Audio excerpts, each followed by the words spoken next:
Air Côte d'Ivoire, qui a ouvert une ligne Abidjan-Paris le 15 octobre, souhaite rééquilibrer les rotations avec les compagnies françaises.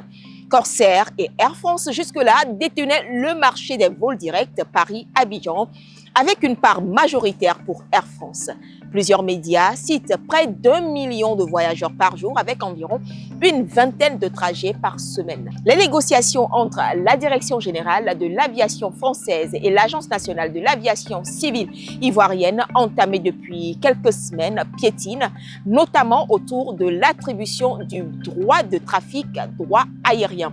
La Côte d'Ivoire cite un accord signé en 2016 régissant les relations aériennes. Abidjan souhaite que le marché de ce vol long courrier soit réparti équitablement entre la compagnie nationale ivoirienne et les deux compagnies françaises. Air Côte d'Ivoire estime que si Air France et Corsair ne réduisent pas leur trafic vers Abidjan, il n'y aurait pas de place pour la compagnie ivoirienne. Si les deux compagnies françaises acceptent de diminuer les rotations Paris-Abidjan, la situation pourrait être désamorcée. Après étude, il ressort que les vols long courriers sont les plus rentables. La ligne Abidjan-Paris doit permettre à Air Côte d'Ivoire d'avoir l'assise financière suffisante pour développer plus de vols intra-africains au départ d'Abidjan.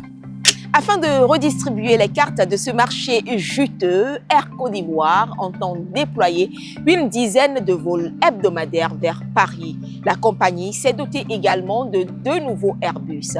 Elle a par ailleurs bénéficié d'un accompagnement de l'État ivoirien à hauteur de 580 millions d'euros selon le ministère ivoirien des Transports.